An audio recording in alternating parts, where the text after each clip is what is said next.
Welcome back to Yankee Chronicle. I'm your host, Abby Peel. There are a lot of ways for our young folks to develop their physical and mental skills. One way is through dance and movement. Our Laura James had a chance to sit down with Ashlee Rowley to talk about the Dance Arts Academy and their value of their program. Hi, Laura. Thanks so much, Abby. We are visiting with a very familiar face to the community, Ashlee Rowley. Hi, hello, how are you? It's nice to see you again. Good to see you too. Now, of course, you know you're from Lake Sunapee Region Chamber of Commerce, but you're also a local business owner. I am. Yes. So I think that kind of gives me a little bit of a leg up in my position at the Chamber, because I kind of do know a little bit of what our small business folks need. So Dance Arts Academy is in Sunapee.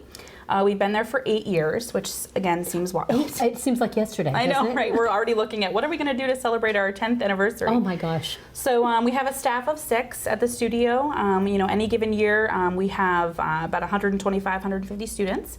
We do Hold on, slow down. Yeah. How many? 125 to 150 students. Wow, that's a lot of children you're servicing. Yeah, and we have year-round programming. So usually we follow a school schedule as best we can. So September till June is usually what our main dance program looks like. And then we also have summer camps and summer programs throughout June, July, and August. And we're right in Sunapee, right off the George's Mill Hill. So some people, when you come, you're like, well, what am I pulling into here? Right. The sign's the sign is right there off the roadway, and then you'll see our building in the in the back. Okay, so you're located in Sunapee, George's Mill, Sunapee. Right. And so what age group are you servicing and geographic area? Sure. So we actually have students from Lebanon. We have students from Claremont. We have students from Concord. It's because it's right next to the highway. It makes it very, very easy for people to get to us, which, to be honest, 8 years ago, I was like, oh my gosh, this is going to be a terrible location for us. But Perfect. as the times progressed, I was like, oh my gosh, we're getting students from so many places we didn't expect. So it's definitely been a blessing for us. We have students all the way, as long as they're potty trained, so 2 and 3. Oh, wow. All the way up to adults. Wonderful. Our adult program is a little scattered, few and far between, depending on interest, depending on time of year. We all have busy schedules, and it's really hard to kind of give ourselves something. Sure. More often than not, we're giving our kids something, right? That's right. So you're making sure your kids get to all their activities, and kind of what you need is on the back burner. But hopefully, if anyone is interested, please reach out, because we do have some adult programming, which is helpful. Well, it's the whole movement piece. Mm-hmm. That's so important. So a body in motion stays in motion. We always tell the kids that all the time. They want to be on their couches, they want to be surfing, they want to be tablet timing. Exactly, right, the phones, right? They want to do all that. But kids kind of they start off trying everything. And I am a huge proponent for trying as much as you can. T-ball, softball, soccer, dance, gymnastics, whatever it might be, Girl Scouts, all of that. Try what you want, and then you'll kind of feel where it fits and what feels good to you, and where you feel as though you're most successful. And a lot of our students, they'll try their classes, and then they'll kind of go try something different, and then they'll be back. And I think it's partly due to the environment. We really want to make sure we're offering a welcoming and an all-inclusive space. But I also think it's because of the movement piece. I think it's because, there's this balance between, okay, I'm here, I'm having fun, I'm learning something, but at the same time, I'm able to have a little bit of that self-expression. I'm able to move around the room, I'm able to learn how to move my body in different ways. And honestly, it's really great exercise, but it's also really great exercise for the mind, not just the body. It seems to be a huge connection between that movement piece and the confidence that is instilled. Absolutely. I can't tell you, there are numerous times when I have seen a child, when they've started, being very kind of, I wouldn't say introverted, but very, very self-aware in a very kind of unfortunate way. Yeah. And then they've transitioned, and they've had these classes, and every week is a little better, every week's a little bit different, and you kind of see that personal growth. And then all of a sudden you see them on stage at a show, and you're like, where did you come from? Isn't that adorable? Where did you come from? It happens a lot. And it's just one of those things, when kids start to feel confident and comfortable with who they are, I think they show their true colors, and then they bring it out all on the stage, and then everybody in the audience is so proud of them, and there's just this such a familial love, that we kind of support all of those kids. Well, what are some of the comments you hear from the parents and the guardians of So the families? People love the environment. They love the fact that they feel so comfortable dropping their student off. A lot of our families will sign up for multiple classes in a row. So, they have maybe an hour and a half, maybe 2 hours every week at the studio doing whatever classes they might be doing. Parents love it. Usually, this sounds silly, but when we have our shows, I always ask grandfathers, dads, and brothers how the show goes. because when Interesting. our job is to create a performance that people really enjoy and want to come to as much and as often as they can. Sure. So every show I always ask that demographic, because if they are interested and engaged, then you know you've done something right?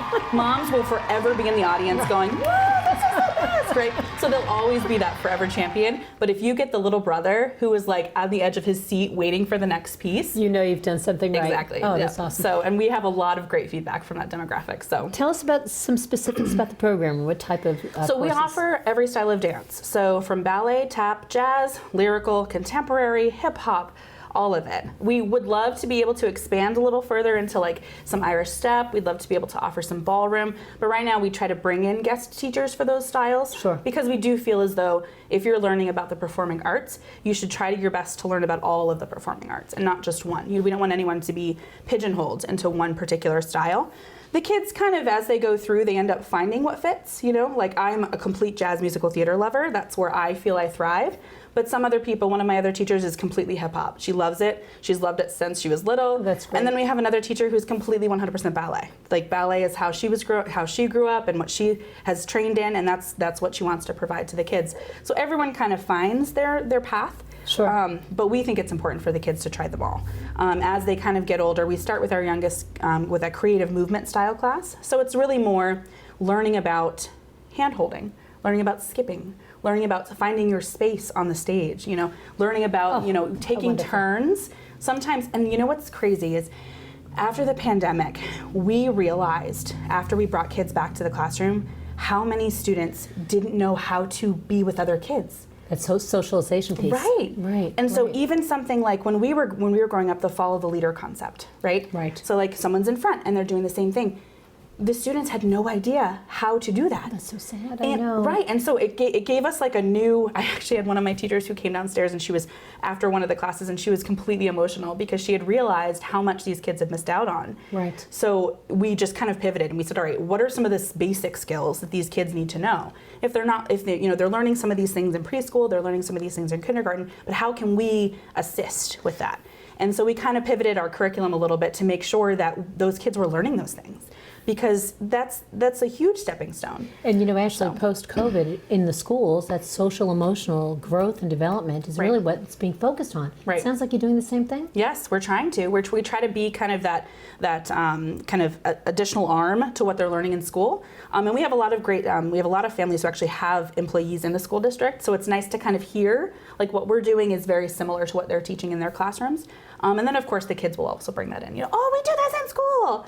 So it's one of those things where it comes full circle. And so they know it and they're familiar with it, and then they just get better at it every year or every program that they do. So. Well, the enthusiasm that you're showing me right now and just describing it makes me say, come on, Abby, let's go. I know, right? Yeah. Really, because absolutely. it's just so wonderful. We had our adult session last year.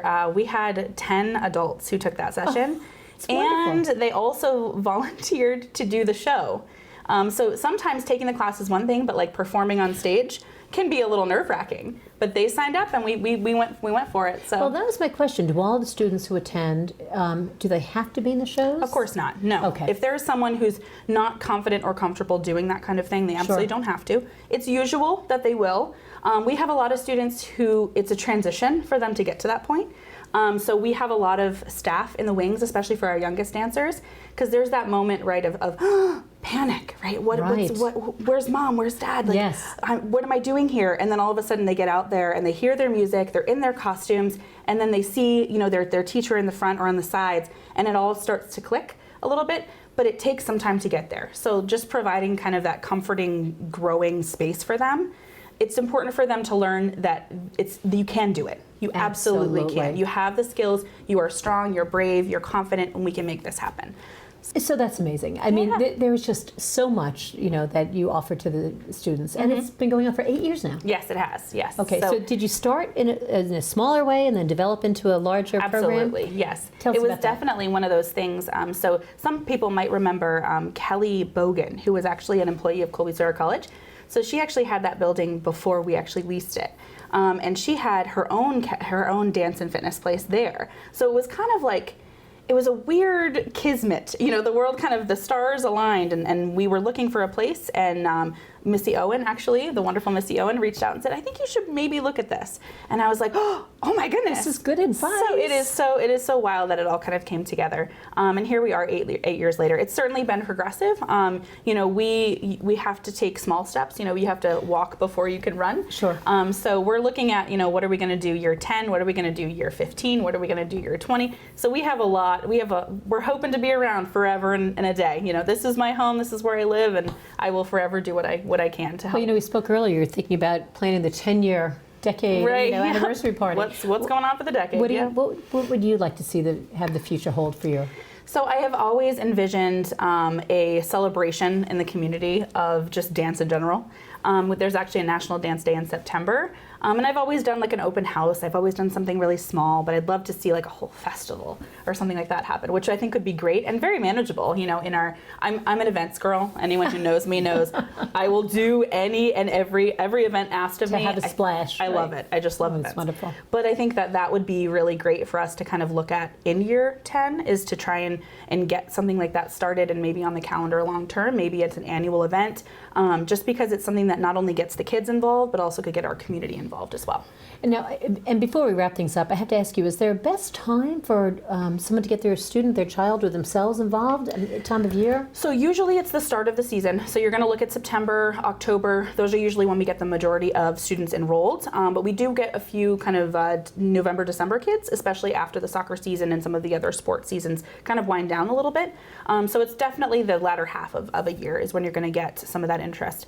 The summer season, we do have summer camps and summer programming, so that's a great way to kind of get your feet wet without actually fully jumping in.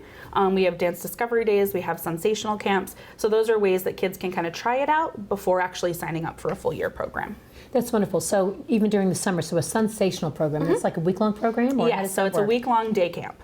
Oh, that's wonderful. Yeah, we have only seats for 12 students. So we keep our camps very, very small for a few different reasons. It's also a learning opportunity for our counselors in training. So we have CITs who are age 13 and above. They take a day-long kind of workshop with us about what is it like to work with students, and then they're kind of shadowing the teacher for the camp. So they're learning a little bit about what it takes to put that program on, how do you interact with students, how do you kind of facilitate play in a very positive way, because there's always kids are kids, so there's going to be situations you're going to have to deal with, and some of our CITs have been doing it for 4 years now, and they're right up till graduation, and they thoroughly enjoy it. So What's the best way for us to find out more information? Definitely you can reach out to us via phone or email, so 603-763-0589, or you can get us at danceartsacademynh@gmail.com.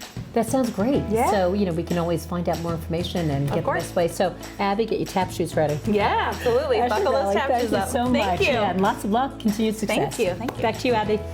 Thank you, ladies. Check out their programs for your young ones and see the magic of their development. When we come back, Yankee Chronicle will revisit a piece we did at Harding Hill Farms maple syrup operation. But first, these words from another local business that has your and our show's future in hand.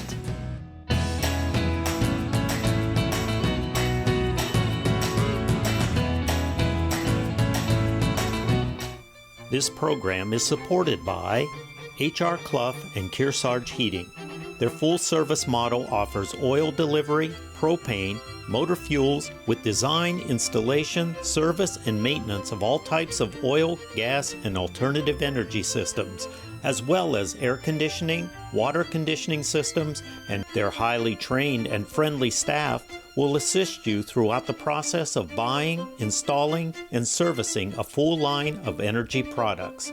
H.R. Clough and Kearsarge Heating.